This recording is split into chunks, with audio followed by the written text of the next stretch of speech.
Assalamualaikum warahmatullahi wabarakatuh dan salam sejahtera. Untuk section kali ini kita akan mengajarkan kepada Anda bagaimana cara mendesain penampang dari elemen struktur.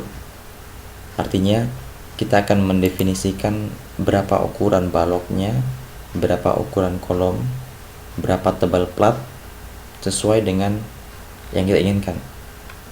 Namun sekali lagi saya ingatkan, sebelum kita memulai proses, kita harus memastikan satuan yang akan kita gunakan. Untuk kali ini saya tentukan Newton mm. Jadi satuan panjang yang akan saya gunakan adalah mm. Oke. Baik, kita akan langsung menuju menu untuk mendesain penampang. Perhatikan baik-baik. Anda klik Define, Section Properties, kemudian Frame Section. Anda klik Add New Property. Nah, di sini ada beberapa menu sesuai dengan mutu material. Jadi sebelum Anda mendefinisikan penampang, Anda harus mengisi material sesuai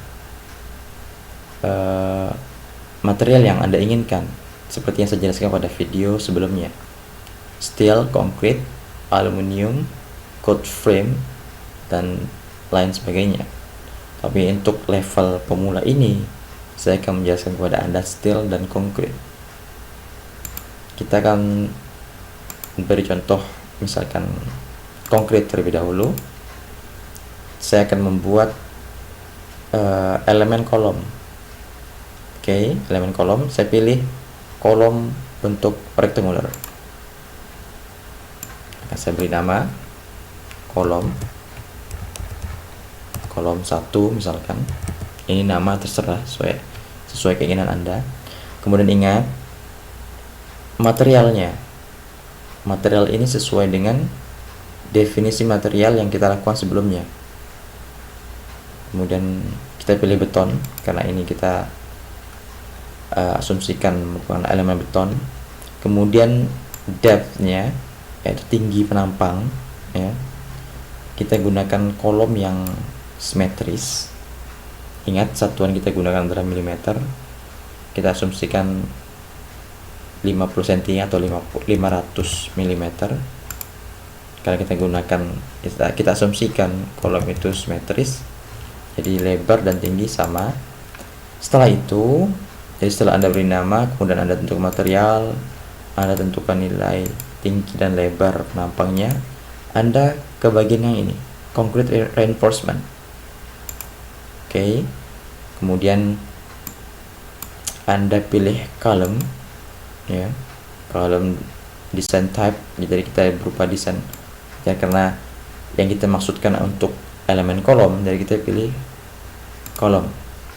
Kemudian untuk yang lainnya, yang ini untuk rubber materialnya dan lain sebagainya, ini tidak perlu Anda isi karena kita bicara untuk desain, kecuali ini akan Anda lakukan, akan Anda butuhkan di saat Anda melakukan analisa nonlinear tepatnya. Jadi sudah menganalisa, jadi kita sudah mengetahui tulangannya berapa, kemudian kita kembali lagi untuk mengecek kekuatan struktur yang ada di sub ini. Jadi kita definisikan semua tulangan. Namun untuk kali ini kita hanya menggunakan sub sebagai desain. Artinya apa? Kita hanya mengambil energi dalam dan menentukan tulangan. Jadi tulangan di sini kita belum memperoleh berapa tulangan yang akan kita gunakan. Sedangkan yang menu-menu ini adalah menu-menu yang akan digunakan bagi mereka yang telah menemukan tulangan-tulangan yang akan dipasang. Jadi bedakan antara desain dan analisis. Oke, seperti halnya di sini ada dua pilihan, check atau desain. Kita milih desain karena check ini kita akan gunakan nanti seperti halnya saya jelaskan tadi untuk rubber material, reinforcement configuration, tipe sengkangnya, covernya dan sebagainya. Dan cek ini nanti kita gunakan untuk, biasanya teman-teman menggunakan ini untuk analisa nonlinear, jadi mengetahui perilaku strukturnya. Oke. Untuk saat ini Anda tidak perlu memusingkan penjelasan saya tadi, Anda hanya cukup fokus pada kolom ya, design type-nya column, kemudian ini design reinforcement to be design. Hanya dua ini saja, yang lainnya diabaikan, tidak perlu, karena kita hanya fokus untuk mendesain atau menentukan, mencari berapa tulangan, berapa gayanya, bukan menganalisa perilaku strukturnya. Ini nanti di tahap sub selanjutnya, di level tingkat lanjut, karena kita sekarang berbicara pada level awam, jadi kita hanya menjelaskan kepada Anda desain tahap untuk menentukan energi dalam, dan ini sudah cukup untuk level D3 dan S1. Oke, kita klik OK. Setelah itu OK. Kemudian kita pengen buat kolom yang berbentuk bundar, kita add new concrete circular, kita beri nama kolom 2 misalkan. Material oke, sesuai beton, kemudian diameternya 500 mm, 50 cm. Concrete reinforcementnya, ingat kita pastikan kolom karena kita desain untuk kolom, kemudian desain. Oke, yang lainnya tidak perlu. Oke, dan oke. Kemudian kita buat untuk balok, add new concrete ya, balok kita pilih rectangular, kita klik balok. Materialnya beton, oke, sesuai. Kemudian kita asumsikan tinggi penampang, tingginya ini sekitar 60 cm misalkan. Kemudian lebarnya ini 40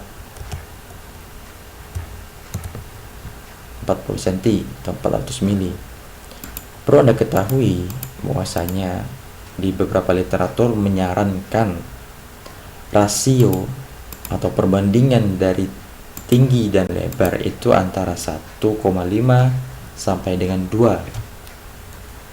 Jadi kalau perlu Anda ketahui, 600 dan 400 ini rasionya 1,5 ya. Jadi saya ulangi, kondisi ideal ya, rasio perbandingan dari tinggi penampang dan lebar adalah 1,5 sampai dengan 2. Jadi misalkan Anda menentukan 400 lebarnya, idealnya tinggi penampang 600 atau 800. Kalau 800 berarti rasionya adalah 2. Tapi kalau 600 1,5. Atau Anda bisa menggunakan 700. Yang jelas ring rasio dari perbandingan antara H per B nya antara 1,5 dan 2, dan ini didapatkan kalau tidak salah di literatur Salmon ya. Kemudian setelah Anda memberikan nama, material definisikan, kemudian ukuran, Anda kembali ke concrete reinforcement. Nah, ini perbedaannya untuk beam, column, balok. Karena kita fokus pada balok ya, balok, kita akan pilih tipe design type itu berupa beam. Nah, oke, tampilannya berubah. Kemudian kita klik OK. Jadi saya ingatkan kembali lagi, untuk bagian yang ini, kalau kita hanya tujuannya mendesain, dengan kata lain kita hanya untuk mencari berapa momennya, berapa tulangannya, kita tidak perlu mengisi bagian ini. karena ini tidak akan berpengaruh. Berbeda halnya bila Anda sudah menemukan tulangannya, kemudian Anda ingin mengetahui perilaku elastis dan non elastisnya, Anda harus definisikan ini semua. Namun untuk Anda yang bertujuan untuk mendesain, kita tidak perlu mendefinisikan hal-hal yang seperti ini. Hanya cukup Anda milih beam, oke. Nah, ini untuk contoh dari beton.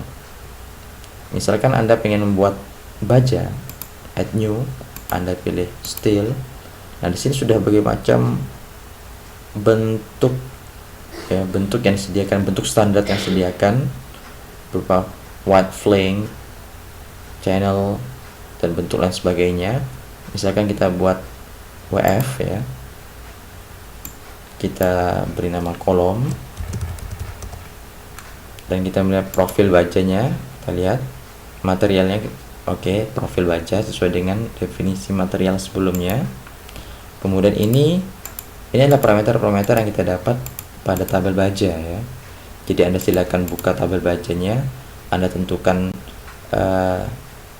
berdasarkan tabel bajanya, yang dimana T3 atau outside height ini adalah tinggi penampang, kemudian T2 ini adalah lebar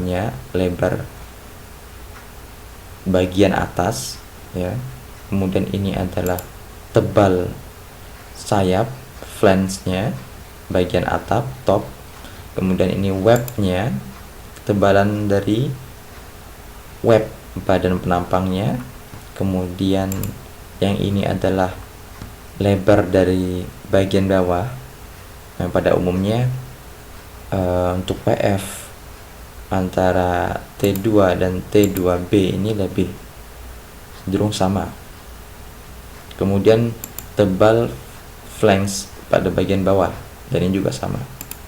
Jadi saya tegaskan, untuk nilai ini Anda silakan buka tabel baja sesuai dengan aplikasi. Oke. Atau Anda bisa memilih lagi channel ya, Anda bisa beri nama gording misalkan. Materialnya ingat, Anda jangan sampai lupa menentukan material, jangan sampai Anda memilih material beton, karena dia akan berperilaku seperti beton nantinya. Jadi kita milih sesuai dengan rencana kita, profil baja. Dan seperti saya ingatkan lagi, ini sesuai dengan data tabel yang Anda miliki. Jadi Anda harus memilih tabel publikasi yang ada, Anda isikan sesuai dengan profil yang kita inginkan. Oke. Kemudian seandainya Anda ingin cara cepat, Anda tinggal seperti halnya pada saat material, Anda tinggal pilih kolom 1 atau pilih yang sesuai Anda inginkan. Anda tinggal add copy. Jadi dia akan mengcopy. Jadi kita tidak perlu merubah material dan concrete reinforcement-nya. Kita hanya merupakan beri nama saja. Kita akan balok 2. Kemudian ini sesuai dengan rencana kita, misalkan 800. Jadi rasionya 8/4 2 masih masuk ideal. Jadi artinya bukan berarti rasio di luar 1,5 sampai 2 itu salah, tidak. Namun ini hanya saran dari para ahli untuk memperoleh perilaku yang efektif. Jadi saat perencanaan nanti kita tidak perlu susah payah untuk menghitungnya. Oke. Concrete reinforcement tidak perlu kita atur karena kita sudah menggunakan menu copy tadi, copy dari balok. Lihat, yang sudah terpilih sendiri. Oke dan oke. Nah, jadi seperti itu dalam menentukan mendefinisikan bentuk penampang yang akan kita lakukan, yang akan kita definisikan nanti. Misalnya Anda ingin merubah, Anda tinggal memilih menu modify ya, sesuai dengan keinginan Anda yang Anda ingin rubah. Kalau seandainya Anda ingin import, ini kita memasukkan section sesuai dengan data yang ada di sini. Jadi misalkan Anda memiliki sudah memiliki data-data yang ada, Anda tinggal menguploadnya melalui menu ini. Jadi import ini dikhususkan untuk bila Anda sudah memiliki file-file khusus yang berupa penampang-penampang yang Anda inginkan. Namun kebanyakan kita sebagai mahasiswa dulunya lebih sering menggunakan add new material, dan jarang sekali teman-teman kami dulu menggunakan import. Tapi itu kembali kepada Anda. Namun untuk saat ini kita hanya fokus pada level pemula, jadi bagian ini tidak kita jelaskan. Ini Anda bisa pelajari untuk selanjutnya. Baik, untuk frame section selesai. Jadi nanti frame section ini kita akan gunakan pada saat menggambar. Untuk saya singgung sebentar. Jadi untuk menggambar, Anda lihat ini adalah daftar frame section yang telah Anda buat, balok 2, grounding, kolom 1, kolom 2, seperti yang kita definisikan di awal. Jadi apa yang Anda buat ini sudah terdefinisi pada saat menu drawing. Namun drawing nanti ini akan saya jelaskan pada section selanjutnya. Jadi untuk section pembuatan section penampang cukup sampai di sini. Terima kasih. Assalamualaikum warahmatullahi wabarakatuh.